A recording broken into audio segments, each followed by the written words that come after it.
subuh. Wa yabda'un nahar, dan mulai waktu ya, jadi hitungan siang itu dari kapan? Dari terbitnya fajar shadiq. Kemudian hadirin rahimakumullah, selanjutnya yang wajib untuk dilaksanakan soal berpuasa, kembali lagi niat, menahan diri dari makan dan minum. Kemudian apa tadi yang ketiga? Jima' atau bercampur dengan istri. Wa ta'ammudul qaid, dan kemudian mesti menahan daripada muntah secara sengaja. Jadi kalau seseorang itu muntah secara sengaja, batal puasanya. Tapi kalau tidak sengaja bagaimana? Seseorang yang mual betul. Bukan bahasa mual juga ada. Mual. Wa ta'ammudul qaid, itu muntah secara sengaja. Di sini dijelaskan dalam riwayat Abu Daud dan Tirmidzi dan selain dari keduanya, dari Abu Hurairah anhu, beliau mengatakan Rasulullah SAW bersabda, "Man dara'ahu qaid," siapa yang dikuasai oleh qaid, muntah, maksudnya mual betul sehingga dia muntah, wa huwa sha'im, dan dia dalam keadaan berpuasa, falaysa 'alaihi qada, maka tidak wajib untuk mengqadha. Jadi kalau seseorang itu muntah tidak disengaja, maka tidak wajib untuk mengqadha. Maknanya apa? Sah puasa. Wa in istata'a, tapi kalau dia secara sengaja muntah, faliyaqdi dia, masyaallah, ada sesuatu yang dia buat sehingga menyebabkan dia menyengajakan muntahnya, faliyaqdi, maka wajib untuk mengqadha puasanya. Kita ulang lagi. Kewajiban seseorang yang berpuasa tadi pertama apa? Niat. Kapan niatnya? Setiap malam, pokoknya sebelum subuh. Kemudian yang kedua, menahan daripada makan dan minum. Yang ketiga, menahan daripada jima, bercampur dengan istri. Kemudian yang keempat, menahan daripada muntah secara sengaja. Kemudian apa saja sih yang membatalkan seseorang sedang berpuasa itu? Walladhi yuftiru bihi as-sha'im asyratu asya', yang membatalkan seseorang itu dari puasanya ada 10. Mawasal 'amdan ila al-jawf wal ra's, apa yang sampai kepada rongga perut. Jadi kalau masuk sesuatu ke rongga perut maka batal puasa. Wal ra's, kemudian rongga kepala. Jadi maksudnya bukan hanya rongga perut saja, rongga kepala. Memasukkan air melalui hidung, kemudian dia berenang di siang hari dalam keadaan berpuasa, hukumnya mampu. Maka kalau dia masuk itu sesuatu sampai kepada rongga kepalanya, maka batal puasanya. Jadi masuk sesuatu ke rongga kepalanya. Wal huqdan fi ahadis sabilain, memasukkan obat dari dua jalan depan sama jalan belakang. Apa maksudnya dari tempat jalan belakang? Jelas semua. Itu kubul dan dubur, jadi kemaluan ataupun dari duburnya. Kemudian yang membatalkan puasa itu wal qai'u 'amdan, muntah secara sengaja. Wal wat'u 'amdan fil farj, kemudian bercampur dengan istri secara sengaja di kemaluannya. Masyaallah. Secara sengaja dia bercampur dengan istrinya, maka membatalkan. Wal inzalu an mubasyarah, kemudian keluarnya mani dengan bersentuhan. Jadi misalnya dia bersentuhan dengan istrinya, bercanda, kemudian berciuman. Insyaallah sudah 17 tahun semuanya ya. Jadi kalau bicara 17 tahun ke atas ini. Wal inzalu an mubasyarah, keluarnya mani karena bersentuhan, misalnya dengan sebab berciuman dan sebagainya. Inzalul mani bisababi lamsin atau taqbilin wa nahwu dzalika, yaitu keluar yang mani dengan sebab menyentuh ataupun dicium ataupun yang semisal dengannya. Kita ulangi lagi, yang sampai kepada rongga apa tadi? Membatalkan perut. Kemudian rongga kepala, memasukkan obat dari ubul dan dubur. Kemudian muntah secara sengaja. Kemudian bercampur dengan istri di kemaluan, kemudian keluar mani dengan sebab bersentuhan ataupun berciuman dan sebagainya. Dan selanjutnya haid. Jadi haid ini penting juga, yang terutama yang sudah berkeluarga ya kan, ataupun bahkan yang belum berkeluarga, walaupun kita laki-laki juga tahu bagaimana berkenaan dengan haid. Maksudnya nanti kalau ada istri kita ada pertanyaan berkenaan dengan masalah haid, maka sedikit banyak kita ada gambaran tentang haid dan kita akan bisa bawa kepada alim ulama atau asatidz kita, bertanya kepada mereka tentang hukum haid. Jadi kalau seorang wanita misalnya dia di tengah sedang berpuasa, dia kemudian haid, maka batal puasanya. Wan nifas, darah yang keluar akibat wiladah, itu setelah melahirkan, maka maknanya dia dalam keadaan berpuasa, masya Allah, memiliki kekuatan untuk berpuasa, dia dalam keadaan hamil, di tengah puasa nifas, maksudnya dia melahirkan di tengah sedang puasa, kemudian keluar dari nifas, maka batal puasanya. Wal junun, dan gila, semoga Allah dalam pelihara kita dari gila, jangan sampai gila ya. Imam Ghazali rahimahullah bahkan dalam Ihya Ulumuddin beliau menukilkan bahwa pentingnya doa memohon kepada Allah agar Allah Ta'ala pelihara kita dari kegilaan. Karena akal kita ini dalam genggaman siapa? Allah. Saya punya teman itu, dia bilang, Ustaz, saya itu tiba-tiba stroke. Ini maksudnya akal pikiran kita semua dalam genggaman Allah. Makanya dalam satu kitab itu Ayyuhal Walad, nasihat Imam Ghazali rahimahullah kepada muridnya, satu di antara petikan nasihat-nasihat atau mutiara hikmahnya adalah satu hadis Nabi sallallahu alaihi wasallam, beliau menukilkan, "I'mal wa'malillah biqadri hajatika ilaihi." Beramallah kepada Allah, beramallah untuk Allah sejauh mana kamu berhajat kepada Allah. Sejauh mana kamu berhajat kepada Allah. Untuk bisa menggerakkan jari jemari kita berhajat kepada siapa? Allah. Untuk bisa menggerakkan langkah kaki kita berhajat kepada siapa? Allah. Untuk bisa melihat kita berhajat kepada siapa? Allah. Untuk bisa mendengar kita berhajat kepada siapa? Allah. Berapa banyak orang tiba-tiba nggak bisa melihat, tiba-tiba nggak bisa mendengar, tiba-tiba tidak bisa menggerakkan jari jemari. Tadi teman saya cerita, beliau tiba-tiba kena stroke. Ustaz, ketika saya buka mushaf Al-Quran, jangankan untuk membacanya dengan lidah saya, bibir saya, untuk menggerakkan hati saya saja membaca apa yang ada di dalam mushaf Al-Quran pun tidak bisa. Lupa semuanya. Jadi rahmatullah, wa'amal lillah biqadri hajatika ilaihi. Beramallah untuk Allah sejauh mana kamu berhajat kepada Allah. Wal junun, jadi gila. Jadi kalau seseorang itu, semoga Allah lindungi kita semua, dia sedang berpuasa sampai tengah hari nggak ada sebab, nggak tahu apa sebabnya, tiba-tiba jadi gila. Semoga Allah pelihara kita semua insyaallah. Amin. Makanya kalau kita lihat orang dapat musibah itu, maka jangan lupa kita puji Allah. Puji Allah Ustaz. Ya bukan memuji Allah karena seseorang itu dapat musibah, tetapi kita puji Allah karena Allah selamatkan kita dari musibah. Bukan karena itu orang kena musibah kita bilang alhamdulillah, bukan. Tapi kita memuji Allah karena kita itu diselamatkan dari musibah tersebut. Dalam riwayat Tirmidzi dijelaskan, siapa yang membaca doa ini, maka dia akan terselamatkan dari musibah yang sama tersebut sebelum dia meninggal dunia. Dia tidak akan mendapatkan musibah itu, asal dengan yakin. Misalnya kita lihat ada orang kecelakaan, maka baca alhamdulillahilladzi afani mimman talaka bih wa faddalani ala katsirin mimman khalaqa tafdila.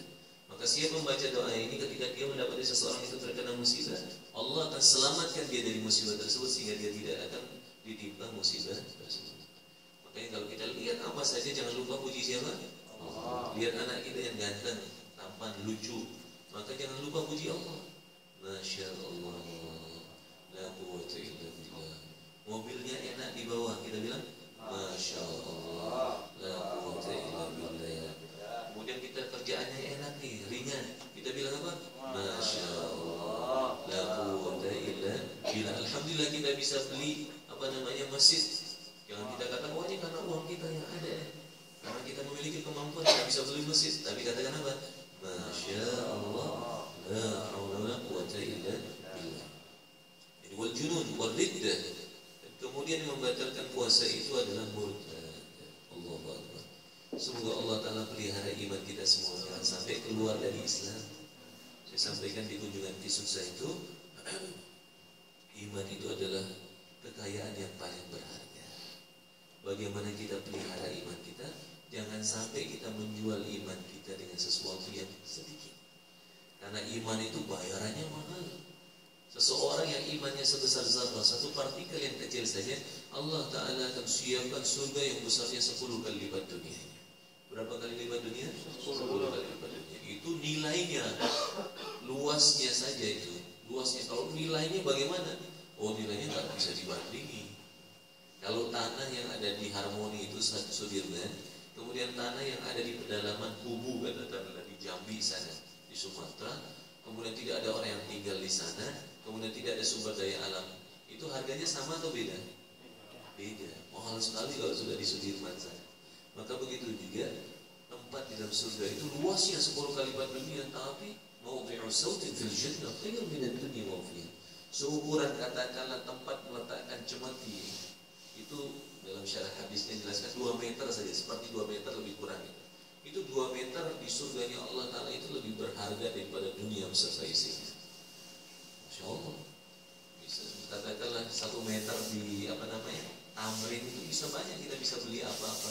Kenapa? Harganya mahal. Ada yang sampai 30 juta 1 meternya, Masya Allah.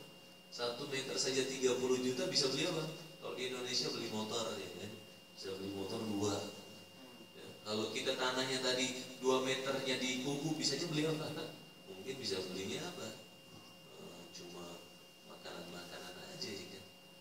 Nah, hadirin rahimakumullah, kembali lagi, yang membatalkan puasa ada berapa? 10. Yang masuk secara sengaja kepada rongga, perut, dan kepala. Jadi kalau tidak sengaja bagaimana?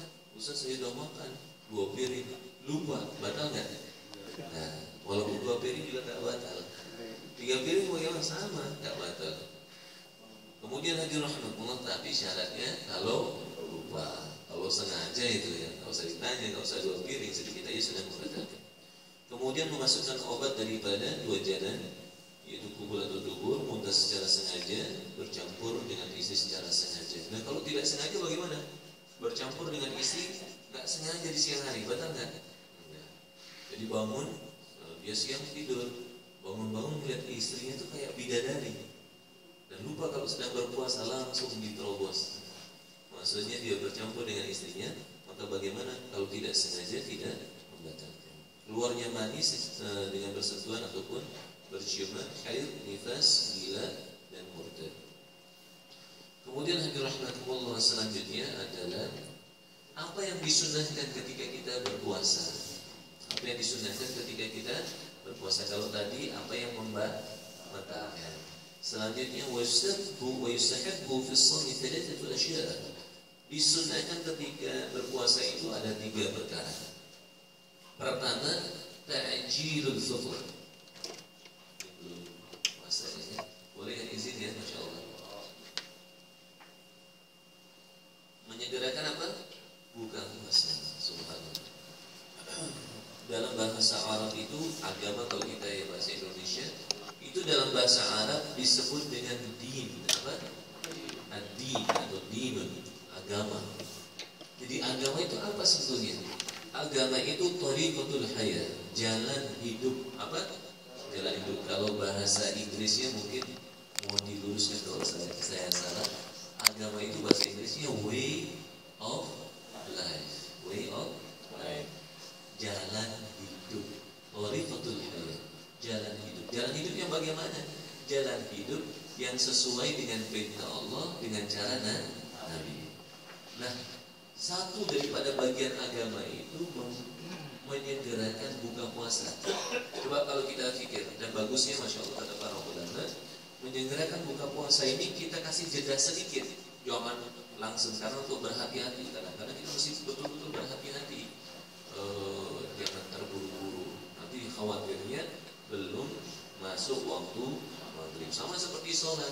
Jadi sholat itu inna salata 'alal mu'minina kitaban mawquta. Sesungguhnya sholat itu atas orang yang beriman sudah mawquta, ditentukan waktunya. Bukan mau kita, bukan mau kita. Jadi kalau mau kita itu maunya kami, supaya ada pembuktian penghambaan kepada Allah. Kita ini mau membuktikan apa? Penghambaan. Kemudian seseorang itu fi tahqiqi 'ubudiyatillah subhanahu wa ta'ala. Jadi bagaimana, sejauh mana seseorang membuktikan penghambaannya kepada Allah. Masya Allah, sholat ya setelah masuk waktunya baru sholat. Kan sering ada pertanyaan, Ustaz, bagaimana kalau sholatnya sebelum waktunya, boleh nggak Ustaz? Nggak boleh. Waktunya sudah ditentukan. Waktu yang ditentukan sebagai bukti penghambaan kita kepada Allah. Bahwa kita ini hamba, tunduk. Namanya hamba itu bagaimana? Tunduk. Islam itu apa? Mahwal Islam. Apa itu Islam? Islam itu al-inqiyad. Islam itu artinya istislam, penyerahan diri, ketaatan kepada Allah Subhanahu wa ta'ala. Nah, Jadi walaupun nampaknya menyegerakan buka puasa, makan, tapi dengan cara Nabi itu agama. Menyuapi istri, Masya Allah. Semoga nanti bisa diamalkan ya. Insyaallah. Saya suka canda sama teman-teman itu. Bagaimana kita ini berakhlak sebagaimana akhlak Nabi Sallallahu Alaihi Wasallam, sehingga kita itu di rumah itu seperti kelinci. Bagaimana? Masuhu masul arnab, sentuhannya seperti sentuhan kelinci. Jadi semoga Allah berikan taufik kepada saya terlebih dahulu dan kita semua insyaallah. Jadi sebagaimana kelinci, bagaimana kelinci itu sentuhannya? Kasar atau lembut? Lembut. Kepada keluarga kita, orang yang paling baik di antara kalian, kata Nabi Sallallahu Alaihi Wasallam, adalah orang yang paling baik kepada ahli keluarganya, dan akulah yang paling baik kepada ahli keluarga. Akhlak Nabi. Sampai Nabi SAW bertanya kepada Aisyah, saya sampaikan sebelumnya, bahwa Aisyah, tadi kamu minumnya dari sebelah mana wahai Aisyah? Ya Rasulullah, saya minumnya dari sebelah sini. Maka Nabi SAW akan minum dari tempat yang diminum oleh Aisyah. Jadi bukan satu air. Surul mu'min syifa, bekas daripada wadah seorang yang beriman itu syifa, ada obat. Makanya kenapa kok ada murid-murid, santri-santri itu kalau ada sisa daripada gurunya, satu sebabnya karena hadis Nabi SAW. Jadi bertabaruk dengan orang-orang yang saleh. Kemudian juga ada obat di dalamnya. Nah, hadir rahmatullah, seperti sahabat, satu mangkok susu diminum oleh 70 orang sahabat dari mangkok yang sama, bukan satu air. Jadi ini juga penghematan juga ya. Nah, hadir rahmatullah. Jadi agama itu tariqatul hayat, jalan hidup sesuai dengan kehendak Allah dan cara Nabi. Walaupun nampaknya menyuapi istri, bercanda dengan anak, bercanda dengan cucu kalau yang sudah punya cucu. Nabi SAW kadang-kadang Hasan dan Husain radhiyallahu itu menunggangi pundak beliau.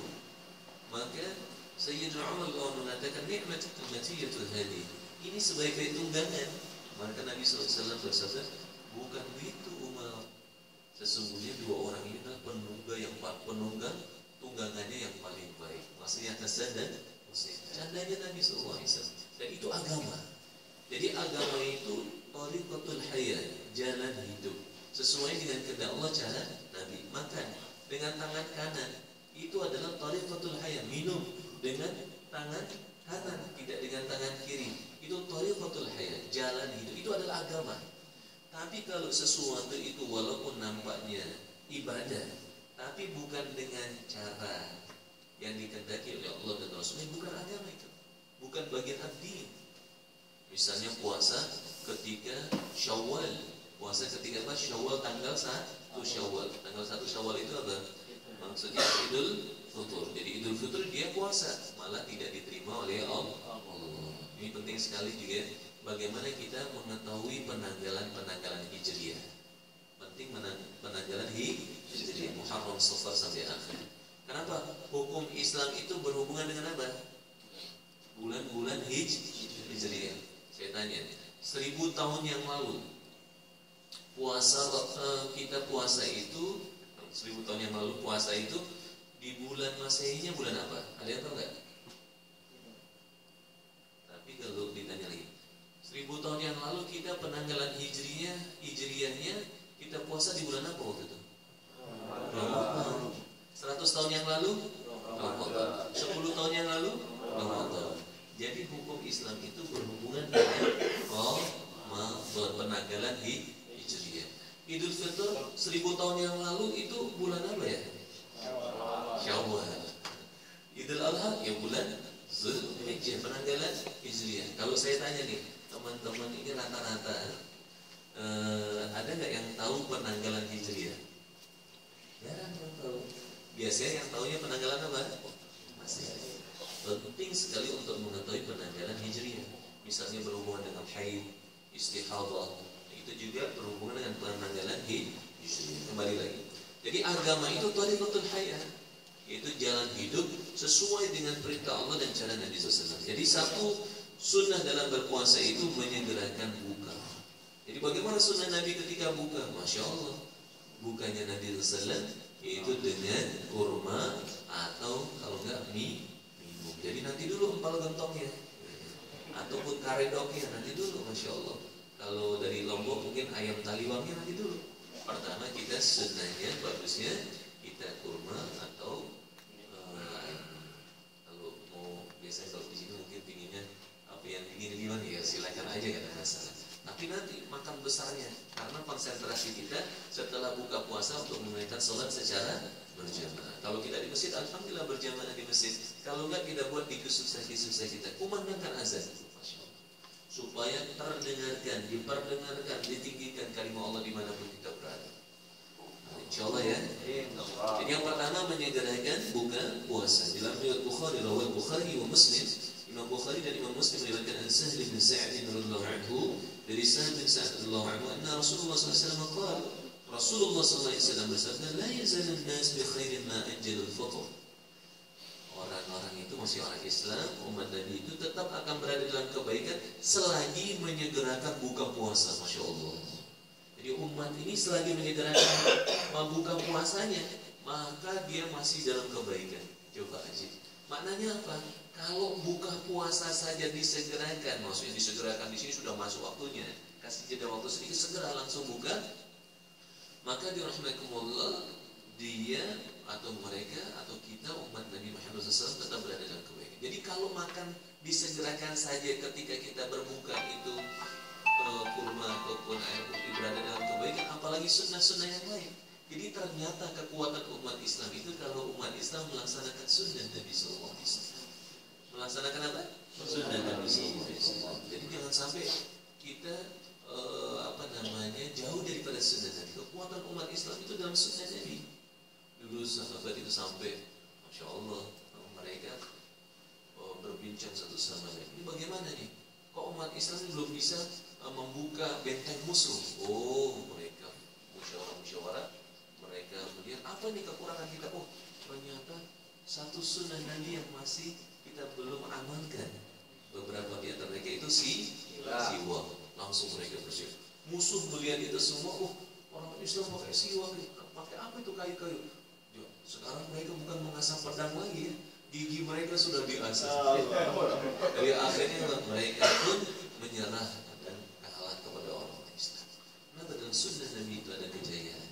Wa man yuti'illahu wa rasulahu faqad faza fawzan 'azima. Siapa yang taat kepada Allah dan Rasulnya, maka sungguh dia berjaya dengan kejayaan yang besar. Nah, yang afdal itu bagaimana? Wal afdal an yuftira 'ala tamaratin aw qalilin mimma. Yang afdal itu berbukanya dengan kurma, beberapa butir kurma atau sedikit daripada air. Jadi jangan dulu yang lain-lain. Nanti khawatirnya masbuk kita sholat berjamaah. Kita usahakan sholat berjamaah itu takbiratul ula bersama imam. Bahkan diusahakan sebelum imam berdiri kita sudah standby semua. Sofnya sudah rapi dan sebagainya. Insyaallah patokannya lurusnya itu tumit kita. Jadi lurusnya itu lurus tumit. Kenapa? Size sepatu itu beda-beda. Kalau saya pakai kadang-kadang sendal itu 45 ya 45 ini agak sedikit panjang ya, panjang telapak kakinya bukan panjang tangannya ya, masih panjang telapak kakinya. Ada yang ukurannya mungkin 38. Kalau patokannya itu jemari ujung jari depan itu nggak lurus, bengkok. Tapi kalau patokannya tumit belakang maka lurus. Makanya biasa di beberapa masjid itu dibuat macam garis gitu, kemudian tumit belakangnya pas di garis tersebut sehingga lurus dan rata. Nah, hadirin rahimakumullah, jadi umat ini tetap berada dalam kebaikan kalau menyegerakan buka puasa. Summa yusalli maghrib, kemudian salat maghrib. Summa yatanawwalu ta'am in aradahu, kemudian dia makan empal gentong ataupun karet. Di sini enggak ada terjemahannya gitu ya. Yatanawwalu ta'am in aradahu, yaitu apa saja makanan yang lain silakan monggo. Mau apa saja yang dimakan, mau makan pempek kalau dari Palembang ya kan, ataupun yang lain sudah. Kemudian dalam riwayat Ibnu Hibban kalau dari Bogor mungkin soto mie Bogor ya. Rawah Ibnu Hibban bi isnadin sahih, annahu sallallahu alaihi wasallam, Nabi sallallahu alaihi wasallam adalah Nabi sallallahu alaihi wasallam kana idza kana sha'iman, beliau kalau berpuasa itu lam yusalli hatta yu'ta bi rutbin aw ma'in. Beliau tidak akan melaksanakan salat dulu sampai dibawakan kepada beliau rutub. Jadi biasanya Nabi SAW itu kalau di musim panas beliau makan rutub. Jadi ada bahasa Arabnya ajaib. kurma itu, fase-fase kurma itu, setiap fase kurma sampai matang betul itu ada bahasa Arabnya. Sekarang kalau bahasa Indonesia